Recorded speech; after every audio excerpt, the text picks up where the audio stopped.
Hey guys, Cdrama Invasion back with another review video.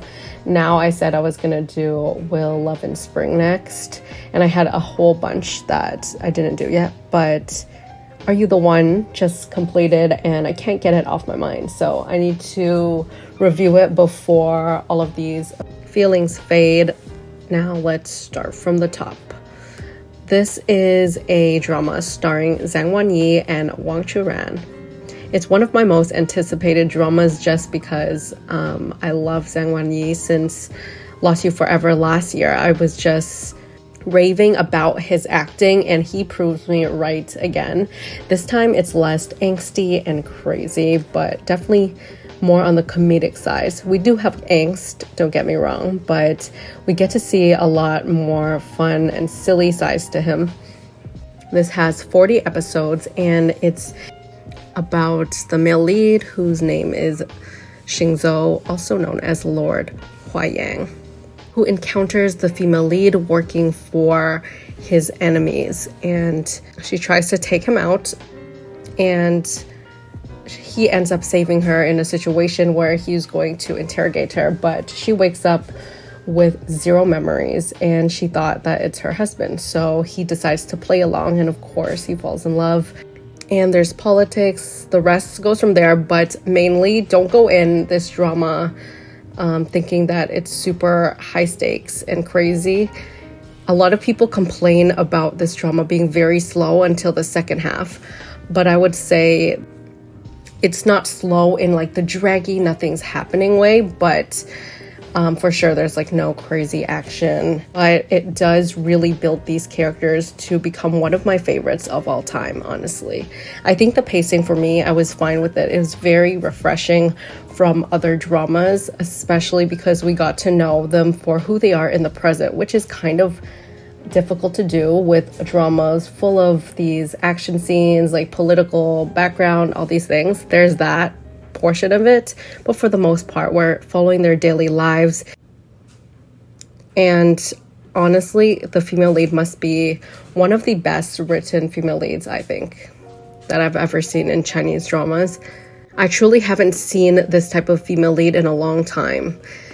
I usually find like it's hard to write a character that's strong, respectful, smart, and it's not all up in your face. Like, this one felt genuine and real. I really liked that she can be ruthless when she wants to, but for the most part, she's kind and supportive of the male lead throughout the whole relationship. I would describe the first half of this drama more like a new life begins, or like the first few episodes of Legend of Shenli, which is my favorite part. So this drama, it really works for me. The female lead is strong, but she doesn't do it in an emasculating her husband type of way.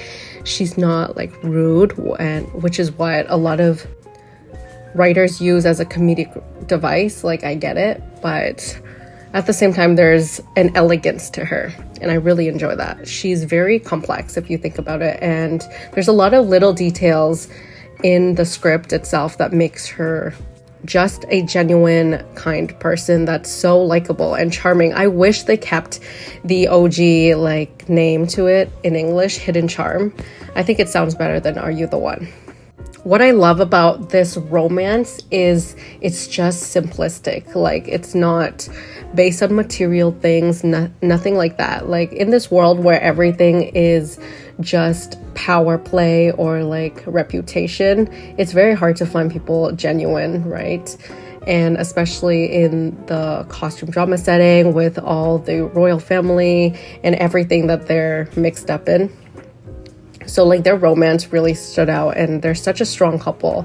Amazing dialogue, great cinematography. There's so many beautiful moments, and the romance feels natural, but obviously there's going to be some funny parts and awkward moments, especially how I love that everyone thinks that he's terrifying, but then she sees him as like a goofball, maybe a little bit dumb at times at first, and she's like, wow, I didn't expect you to be this way, husband.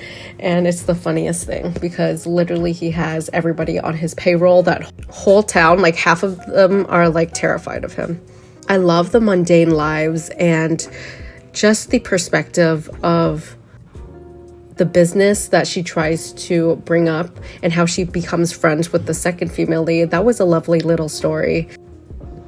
And I enjoyed the friendships from both like the side characters, secondary characters. They highlighted a lot of struggles from starting a business in a trades guild full of men who takes credit for a woman's ideas. I didn't find it boring because I was so invested in the characters. Acting wise, like all the praise to both male lead and female lead. Male lead's range is just insane. I will never stop praising him. He's so good. Those intense eyes from sadness to anger, then like the loving gazes. And then there's some moments where he's just a drama queen that makes me laugh. He's so funny here. There's a scene where he was fighting with his neighbors and his expressions just took me out. He looked like flabbergasted at the accusations, saying he's lazy and weak, hiding behind his woman. And she's just like there smiling so sweetly, but she's the ultimate man of the house.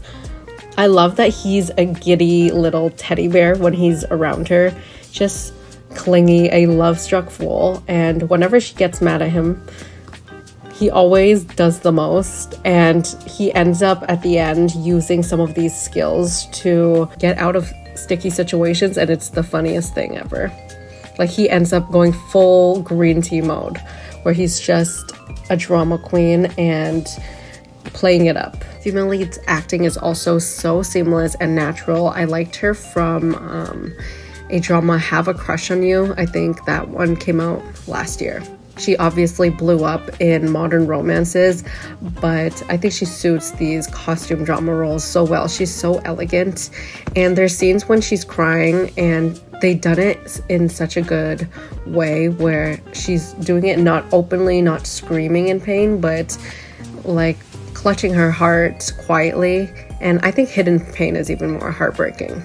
There's so much nuance in these characters, and we're with them for so much time. And I'm grateful for that because that's how it should be. I don't want to be watching a drama where there's like 50,000 side characters and side plots, and I barely know the main leads. Cough, cough. Fox Bear Matchmaker, that was like one of my biggest issues with that drama, was like they shoved all these beautiful people there. Great, we all know them. It tried to boost their popularity, but it didn't work because it made everything else so disjointed. I'm happy that's not the case here. I love the main relationship of the story. A second relationship, I really ended up liking them as well. I think the best parts is it shows that these characters has lives outside of like being that funny sidekick character or whatever for the second couple. I would say though, they kind of did the third couple dirty because I felt like I didn't care for them at all. I thought that it was a little bit unbalanced, and not saying like I would love to see much more of them, but it would make more sense for me to grow a bigger attachment to them. Especially Ziyu, he's just there like crying in the background like every time, and then next thing you know, I blink and things happen with his story, and I'm like, whoa, how did we get here? Like, that was so quick and it felt really rushed, not gonna lie. So those are my cons. But besides that, overall, had such a great time. Both female and male lead were calm, decisive. I love how the scenes of the war was like one of my favorite moments. I wish we got more of that, to be honest. Like after her involvement, they just focused on her in the capital and him far away in some of the war scenes.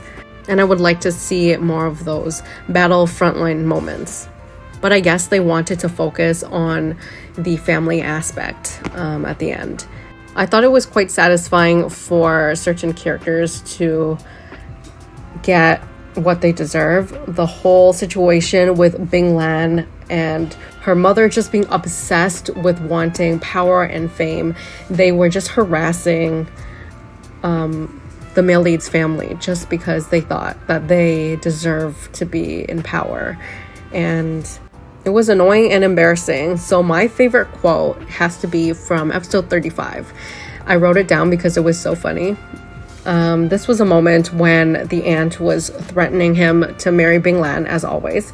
And she's like, I'm gonna unalive myself and my daughter and hang it outside of your mansion. And he's basically like, woman, go ahead. The quote is, if you're so determined, then I'll have 2 coffins prepared for you. I was like, that was so hot. That was everything. I was just waiting for him to snap, but he's such a nice guy that he wouldn't. And when he did, it was so funny because he was saying everything that I wanted him to say. Like, he knew that they wouldn't, that they care too much about themselves. They're too selfish to actually go through with it. Music in this was good. I downloaded like the whole playlist. There's not that many songs on it, on the OST, like 2 or 3, but they're all quite catchy. And the end was just sweetness overload.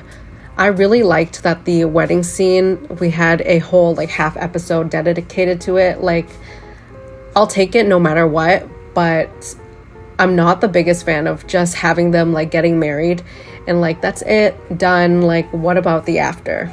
And they did it on episode, I think 35 or 36, which leaves us a lot of time for the extra stuff at the end.